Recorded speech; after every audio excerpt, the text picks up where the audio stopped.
I'm going to give you 10 random objects.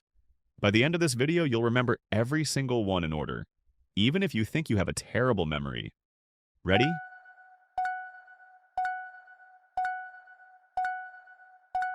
Imagine walking into your childhood home. The front door is exactly where you remember it. The couch is still in the living room. The kitchen smells like memories. You know where every room is without thinking. Now imagine using that same house to remember your biology textbook. Sounds ridiculous. Good, because your brain loves ridiculous. In fact, one of the oldest memory techniques in history, used by Greek and Roman scholars over 2,000 years ago, is still one of the most effective ways to memorize huge amounts of information today. It's called the memory palace. And before you think, this is only for memory champions with superhero brains? No. Most memory champions aren't born with extraordinary memories. They're just using better systems.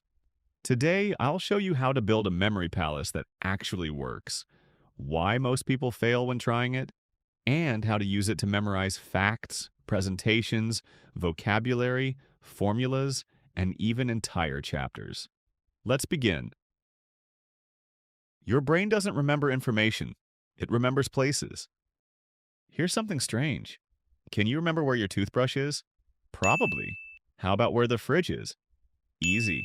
What about the route from your bedroom to your kitchen? You don't even have to think. That's because humans evolved to remember locations. Thousands of years ago, remembering where food, water, and danger were located literally kept us alive. Scientists call this spatial memory, and it's one of the strongest memory systems in the brain. But when your chemistry teacher writes potassium permanganate is KMNO4, your brain goes, I have no idea where to put this. It is just floating information. No location, no story, no connection. And floating information sinks quickly. The memory palace gives every piece of information a home. Instead of storing facts in empty space, you place them somewhere your brain already knows. That's why it feels almost unfair. The biggest mistake everyone makes.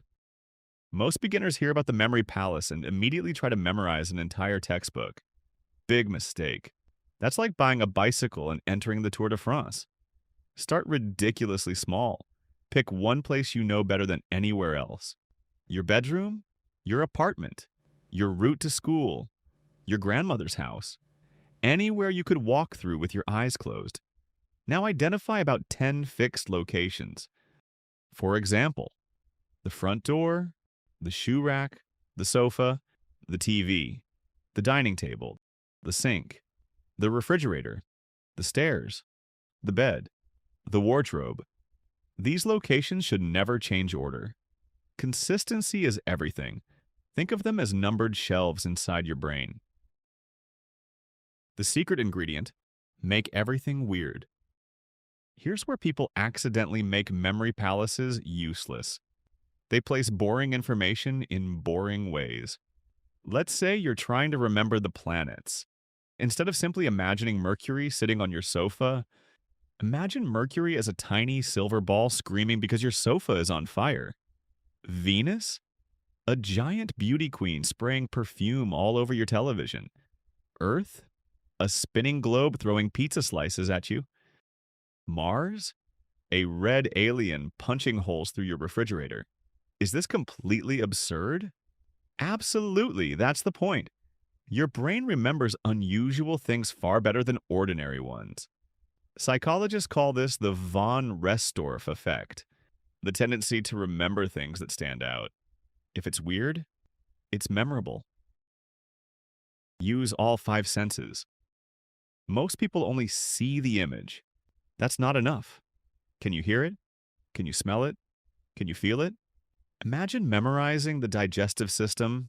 Instead of seeing a stomach, hear it growling, feel it vibrating, smell spicy food, watch acid bubbling everywhere. The more senses involved, the stronger the memory becomes. Think of your memories like Velcro. Every extra detail adds another hook. Soon, forgetting becomes surprisingly difficult. Never memorize words. Memorize pictures. Here's a challenge. Don't think of the word banana. Too late. You pictured one. Your brain naturally thinks in images. So if you're memorizing vocabulary, convert abstract words into concrete pictures. Suppose you're learning the word photosynthesis. Don't store the word. Imagine a giant sunflower wearing sunglasses while drinking sunlight through a straw. Completely inaccurate. Completely unforgettable. Remember, your memory doesn't care whether something is realistic, it cares whether it's memorable. Walk through your palace. This is the step almost everyone skips. After placing your images, close your eyes. Mentally walk through the building. Open the front door. Look around. See every object. Interact with it. Move slowly. Then walk through it again. And again. Every walkthrough strengthens the pathway. It's like walking through a forest. The first trip is difficult. By the 10th trip, there's a clear trail. Eventually, your brain can sprint through it. One palace equals one topic. Here's another beginner mistake. They dump history, chemistry, shopping lists, birthdays, and football scores into the same house. Now everything collides. Instead, create different memory palaces for different subjects. One house for biology, one apartment for chemistry, one school building for history, one shopping mall for languages. Keep them separate. Your brain loves organized spaces. Treat it like a library, not a junk drawer. The memory palace isn't magic. Let's be honest. This technique won't magically make you remember everything forever, because memory has one enemy: time. If you never revisit your palace, your memories fade. That's why memory champions review strategically. A simple review schedule works well. After 10 minutes, after 1 day, after 3 days, after 1 week, after 1 month. Each review takes less time than the previous one. This is called spaced repetition, and when combined with the memory palace, it's incredibly powerful. One gives information a location, the other keeps it alive. Together, they're like giving your memories both a home and regular maintenance. When not to use a memory palace. Here's something people rarely tell you. The memory palace isn't perfect for everything. If you're trying to understand calculus, you need practice. If you're learning programming, you need problem solving. If you're writing essays, you need understanding and application. The memory palace is best for remembering information, not replacing understanding. Use it for facts, definitions, vocabulary, historical dates, anatomy, presentations, exam points, names, sequences. Use other study methods for deeper thinking. Think of the memory palace as a storage system, not the entire learning process. Your 10-minute memory palace challenge. Let's make this practical. Today, build your first palace.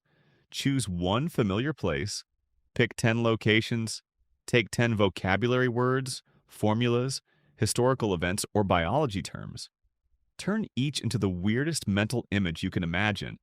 Walk through the palace twice. Come back tomorrow. See how many you remember. You'll probably surprise yourself. Not because your memory suddenly became amazing, but because you finally gave your brain what it has always wanted: places, stories, emotion, and imagination. Final thoughts. Most people believe they have a bad memory. Usually they don't. They just have a bad storage system. The memory palace has survived for over 2,000 years because it works with the way our brains naturally organize information. It's not about having a photographic memory. It's about building memorable experiences instead of staring at lifeless words. So the next time you're cramming for an exam, preparing a speech, or trying to learn something new, don't just read it again for the 5th time. Give it a place to live. Because the fastest learners aren't always the smartest. They're often the ones who know exactly where to look inside their own minds, and that's a skill worth building. Memory challenge. Before we wrap up, remember the challenge from the beginning? Let's see how many of these you can recall. Without scrolling back, try to remember the 10 objects in order. Ready? Banana, rocket, guitar, penguin, pizza, diamond, elephant, Camera, crown, volcano. How many did you get? If you built a simple memory palace while watching this video, chances are you remembered far more than you expected. And here's the interesting part. Your memory didn't suddenly become better over the last few minutes. You simply gave your brain a better way to organize information. That's the real power of the memory palace. It doesn't give you a new brain. It teaches you how to use the one you already have. Now here's your homework. Build a memory palace using your own house or bedroom.